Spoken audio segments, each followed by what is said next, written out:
Muchas gracias, Olga, y sobre todo por la invitación de estar aquí con ustedes. Estoy encantado, como dije hace poquito. Yo no sé nada del arte, ahorita sé un poquito, pero casi nada.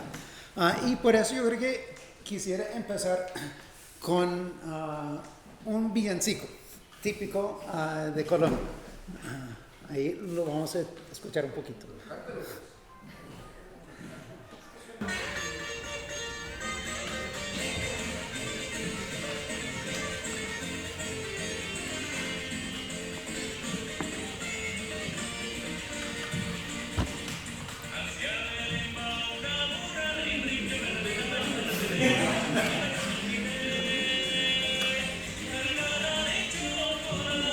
Listo. Bueno, vamos a parar ahí.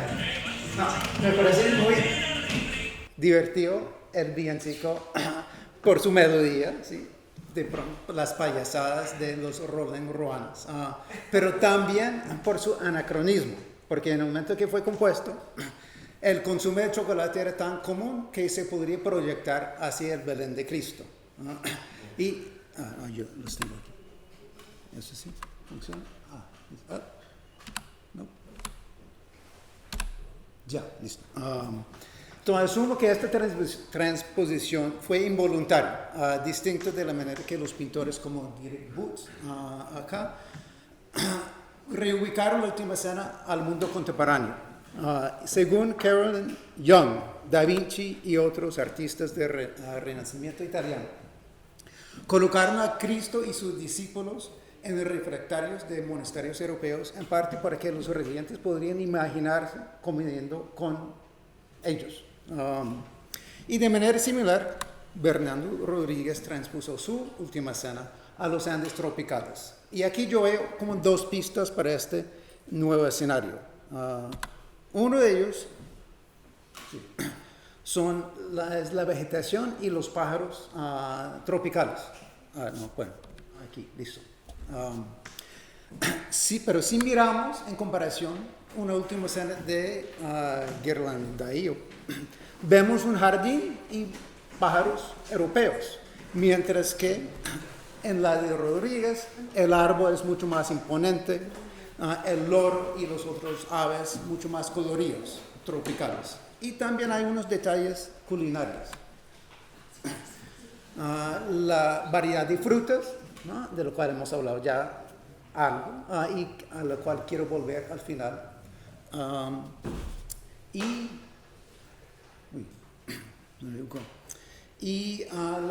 sopa. La sopa y a lo que a mí me parece un bagre. Entonces, la sopa y el bagre suelen ser alimentos más comunes en el Nuevo Mundo que en el Viejo Mundo. Pero yo creo que para mí el elemento más fascinante de este cuadro en términos alimenticios es el ají, el plato cocinado con ají. El ají, entre los varios elementos adoptados por los europeos, no fue tan común. Hay unas excepciones, pero así es una manera de señalar una forma de cocinar, una tradición culinaria latinoamericana. Pero aún más interesante que simplemente la apariencia del ají en sí mismo es la forma que se utilizó. El ají está cocinado, a mí me parece, en el plato. No es la manera que utilizamos el ají hoy en día, echar algo al final, o sea, dentro del plato. Y este uso del ají suele ser restringido a los dos imperios precolombinos, la azteca y la inca, donde a través de un proceso de domesticación, el ají aumentó en su tamaño y bajó en el nivel de picante. Y aquí tenemos un paso intermediario en el cual el ají se incorpora en el proceso de cocción, pero no está incorporado en la salsa.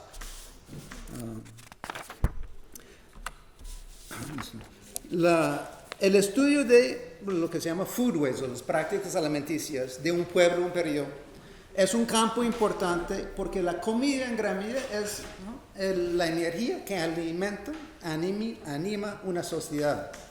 Entender lo que se consume, cómo y dónde se produce, los significados asignados, es una base importante para entender la historia social. Entonces, por ejemplo, que un agricultor típico colombiano requería 10 veces más de esfuerzo para producir una tonelada de maíz. En comparación con un agricultor gringo a mediados del siglo XX, nos dice mucho sobre las trayectorias de desarrollo relativos. También la comida, es valioso seguir los alimentos en el tiempo y en el espacio.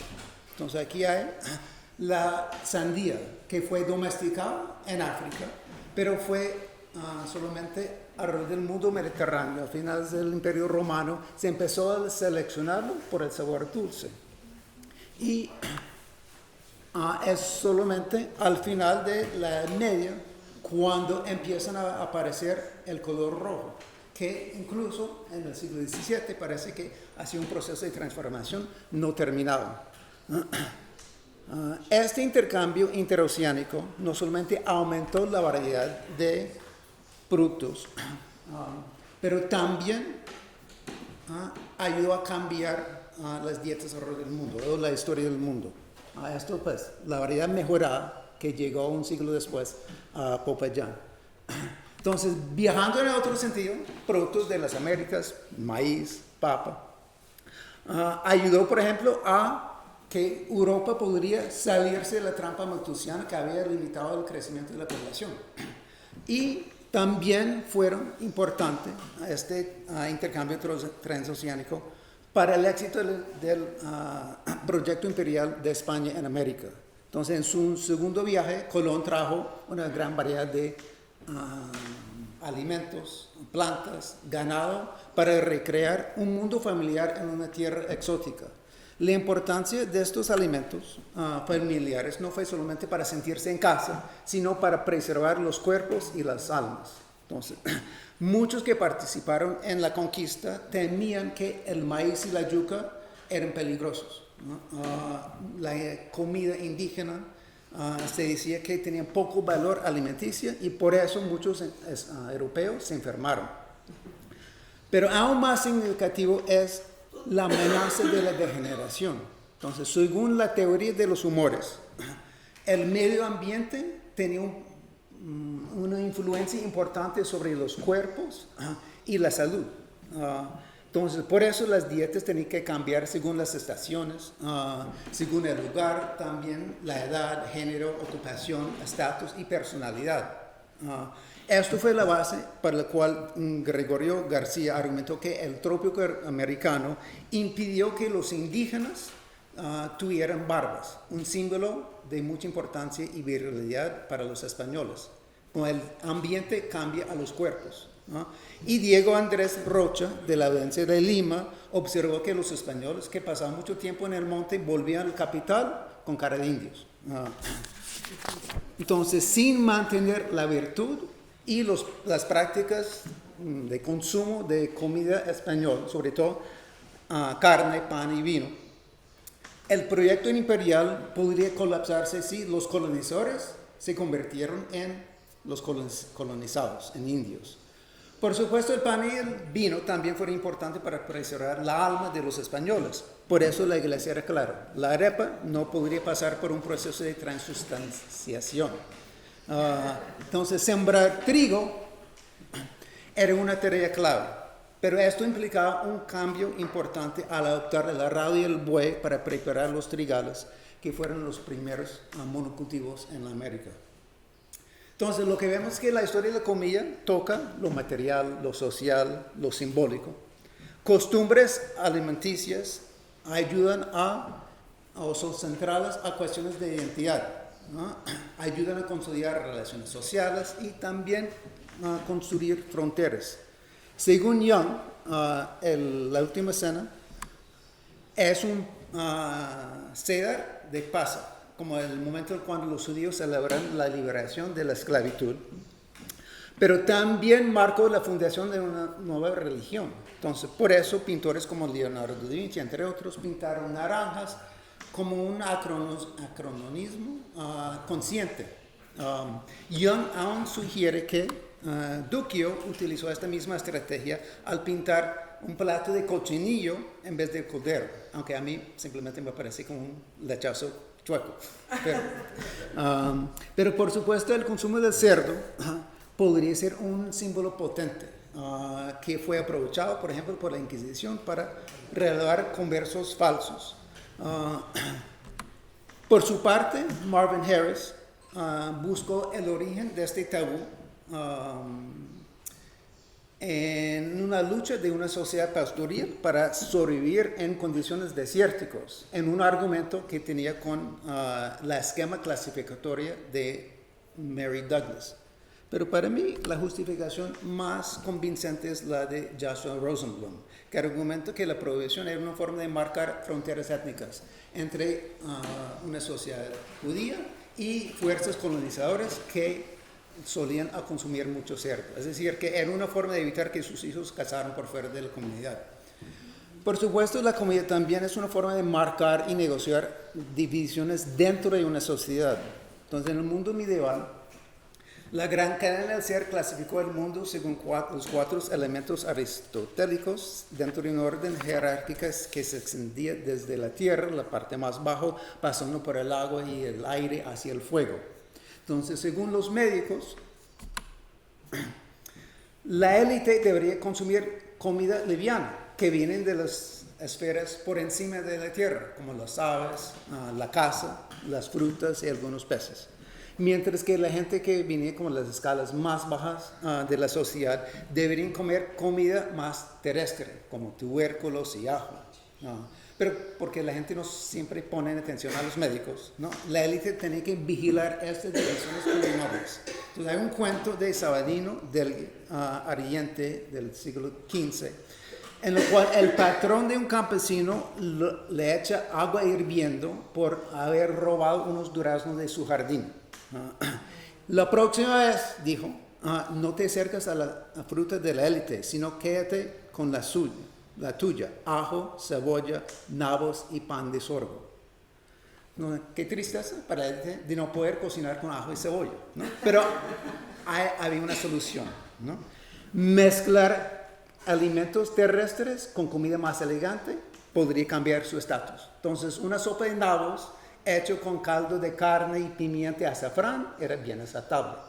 Pero eso no fue solamente un cuento del Renacimiento italiano. También la antropóloga Mary Weismantel relata un proceso similar en una conversación que oyó en la sierra, en un pueblo indígena en la sierra ecuatoriana. Entonces una mujer saluda a sus vecinos con una alegría porque había cosechado nabos que crecían espontáneamente en los campos que ella acaba de cosechar. Y el vecino le responde, uy, qué rico, los nabos son deli, fritos y servidos con arroz. Entonces, lo que parece una conversación que podría ser muy inocua, en verdad fue una forma en que el vecino marcó la división social con la vecina, porque algo frito y el arroz son productos de mercado que demostraban su capacidad de compra y los patrones del consumo que venían del mundo mestizo. Pero Weismantel dice que no fue solamente una manera de marcar la división social, sino también fue una manera en que el vecino podría justificar las indignaciones que él sufrió a viajar a Quito a trabajar por fuera de la comunidad. La comida también puede jugar un papel importante en la construcción de nación. En un vacante de Estado en 1886, el mole poblano fue declarado plato nacional. Entonces, al seleccionar un supuesto plato indígena, reafirmó las raíces profundas de la nación, siguiendo una estrategia similar a aprovechar imágenes de ruinas indígenas en el primer mapa nacional que apareció después de que perdió México la mitad de su territorio a Estados Unidos. Pero fue solamente en la década de los 40 del siglo XX que la élite empezó a conocer la nación a través del consumo de comida popular regional. Similar a la manera que también empezó a conocer la nueva nación, la comunidad nacional o comunidad imaginada a través de los cuadros costumbristas en el siglo XIX. Entonces, en el caso colombiano, esta nueva identidad nacional empezó aún antes de la independencia, como parte de un esfuerzo de los Borbones a hacer más productivas sus colonias. Se creó la expedición botánica en parte para buscar nuevos cultivos, ¿no? Pero la importancia de la expedición botánica no fue solamente por sus logros económicos o científicos, sino también por la manera que ayuda a consolidar, crear, generar un nuevo orgullo del el reino de la Nueva Granada. Entonces, para Caldas, un miembro de esta expedición va a resaltar que el futuro de la colonia brilló por su ubicación general, como se puede ver en esta cita, ¿no? Pero también por la asombrosa variedad de cultivos que se daban en ese territorio. Entonces aquí lo que vemos es como el lado opuesto del miedo que tienen los peninsulares y los criollos de la degeneración en el trópico americano. Entonces desde el principio, cuando Europa descubrió el trópico, lo miró con dos ojos. Uno, que una especie de paraíso, pero también como un infierno. Según David Arnold, como estas dos visiones opuestas hacían parte de lo que él llama un discurso de la tropicalidad, que empatizó como la diferencia esencial entre lo trópico y Europa, que era una forma de justificar la conquista y el control por extranjeros. Entonces vemos algo similar en los discursos de los viajeros del siglo XIX, que contrastaban las maravillas naturales con el estancamiento económico, que era una excusa para la invitación del capital del norte. Sin embargo, para los latinoamericanos, esta misma naturaleza era un signo de orgullo nacional y el optimismo para el futuro, ¿no? Entonces aquí lo que quiero, para terminar, volver a lo que me parece como el segundo elemento fascinante de nuestro cuadro, que es la fruta, ¿no? La centralidad de la fruta, que según mi conocimiento, pues mínimo, ¿no? Me parece que es mucho más importante aquí, por lo menos, no conozco otras escenas latinoamericanas, pero que en las obras europeas de la última cena, en lo cual pues, no me parece que hay mucha, como hay fruta, pero no tanta y no tanta variedad. Entonces, aun si estas frutas son del viejo mundo, no hay frutas tropicales acá, o nativos, la abundancia y la variedad hacía parte de este mismo discurso de los trópicos, de la tropicalidad. Y al mismo tiempo que reconocían la Nueva Granada como parte del imperio español, también la naturaleza y las prácticas alimenticias resaltaban que esta parte del mundo era distinto de España. Entonces, ayudó a, no sé, como sembrar la semilla de como un orgullo de lo nativo, de lo local, que dentro de una generación, de pronto con otros personajes, ayudaron a animar el movimiento de independencia. Gracias.